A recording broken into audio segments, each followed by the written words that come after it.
And they took those 200 Jews away into a field, nearby field, and they shot them dead.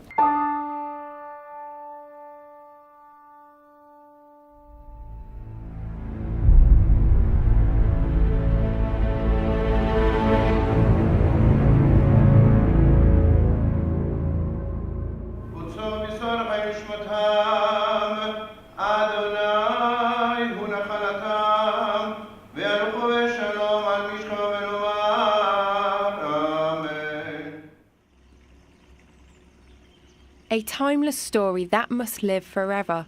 But what happens when no one is around to tell us their story anymore? It came in 1941 when they decided to attack Russia, and things changed completely then, because previously we were not brutalised, and we certainly were allowed our religion, we were allowed to go to our synagogues. But as soon as the Germans came, the whole situation changed dramatically and barbarically. Keeping these stories alive for future generations is key to educating people about the Holocaust and preventing history from repeating itself. Most children, most adults will have some grasp of history. Most of it will be quite dry. Even the Holocaust, with all its dramatic and tragic consequences, can sometimes be presented just as a slice of history with dates and figures and numbers. Giving testimony, giving first-hand account of what actually happened at that time is the most compelling thing students will ever listen to. We're in danger of losing all that as a resource here at the centre when they all are no longer with us.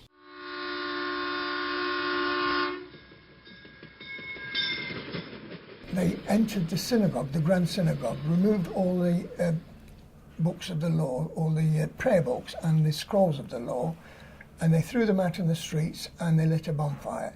Then they ordered the rabbi to dance around this bonfire, which was quite humiliating. And I know this, I was still a baby, I was still a very small child then, because my father, as soon as the Germans came, he started to write a diary at first, and then later, after the war, he wrote a manuscript, 41 pages, which tells me and everyone else that this is what they did. The next thing they did, they ordered the local authorities to give them the names of 200 dangerous Jews, whatever that was, those Jews that might get in the way of them doing what they intended to do, which was to kill the Jews. And they took those 200 Jews away into a field, nearby field, and they shot them dead. Right in front of anyone that might have been passing by. They weren't concerned, because that put the fear of death into everyone, not just the Jews.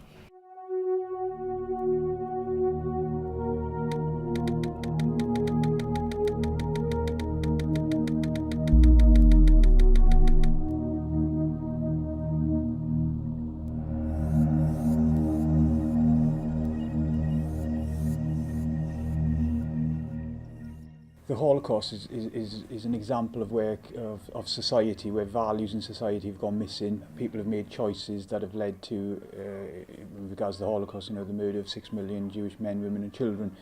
So therefore all age groups form a community, all age groups have to make decisions, and so it's therefore important that we educate from a very young age. One of the things we do know from our recent research is that stereotypical attitudes can be formed by the age of 11. So actually the work we do at this centre in terms of educating primary school children is even more crucial if we are going to influence attitudes prior to that age.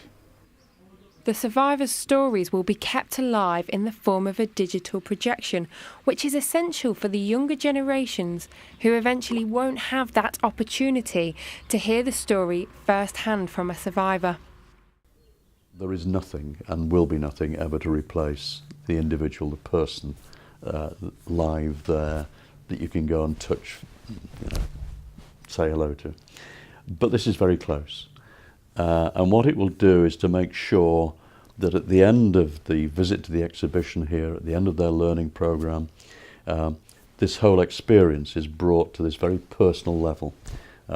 Much of what we do here is about exactly that, making sure that people never forget that it's not about 10 million, 11 million, 6 million, whatever the number is people have got in their head, it's about individual people. So by meeting those individual people, by questioning them, they can really, really understand what happened.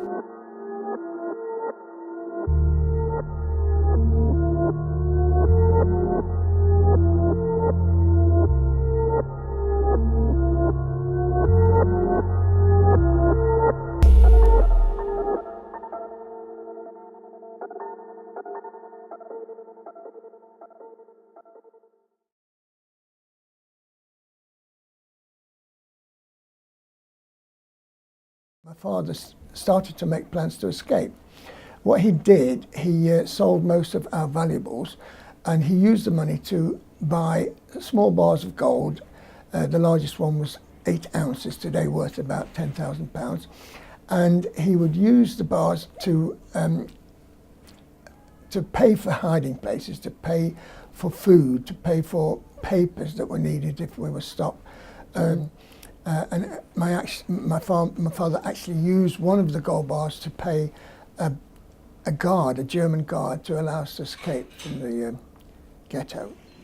A historic moment fueled by prejudice, teaching children to never judge a person by their looks or religion. This is what the Holocaust Centre prioritises. And one of the key things we do in this exhibition, which is the Journey exhibition for primary school pupils, is about focusing on those early signs of prejudice, discrimination. And what we're working with young people to do is become critical thinkers, not to accept all the information they're receiving without going away and thinking, can I look at another source of information? Is what I'm receiving correct? So really to challenge information. But also the second key thing as well is, and this is where young people, we work with them to think how they can make a difference, is to focus on identity, that each of us has got a multifaceted identity. That you might be Jewish, but you could also have been German, you might be British, and so on. And it's about not allowing other people to target an element of that identity.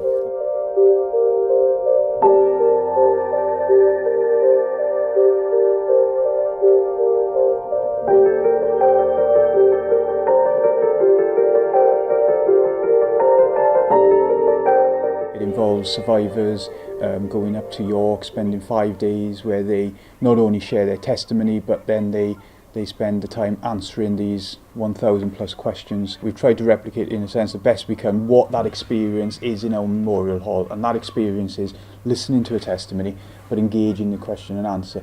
And the fact that we've managed to do that using technology to maintain that relationship between the audience and the survivor, I have no doubt will keep that interest and that engagement with the public. Children can gain a deeper understanding of the events of the Holocaust through seeing a survivor and hearing their personal experience. He's actually been in that time, and I'd love to go back and see what it was like. But I think it's better because then it's real. It feels more real because he's actually been telling us about it, what he went through. It'll be good to hear his experience and the things he's been through, and it'll feel more real. Yeah, it will be interesting because he's been through everything, and it'll be interesting to see how somebody's point of view has actually been in that situation. We've learnt quite a lot about the Holocaust and how people the experiences they've had to be through. And you? And I really enjoyed it the most because I've learnt how the different types of dates that has been through the Holocaust and when World War started. I think it's extremely important because you need to know that could be your ancestors. You need to learn about your ancestors' past.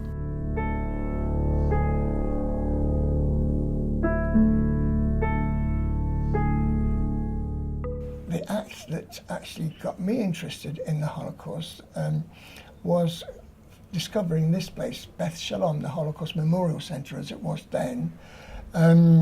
Because it opened my eyes, and I was given an opportunity to tell my story and pass on other information about the wrongs that were committed during the war against the Jews, but against other people that the Germans or the Nazi Germans decided were life unworthy of life, and they finished up killing people. These life-changing testimonies will make a significant difference to the teaching at the Holocaust Centre, proving that technology can really help a story live forever. Well, I'm expecting a number of things. One is that we continue to have very large numbers of visitors from schools and from universities, from colleges. The second is that we can reach more people, because if it is film, even though it's very clever film, we can put it in different places at the same time. We can look to join with some of our partners and have collaborations, partnerships up and down the country. I would love to see it in different parts of the UK.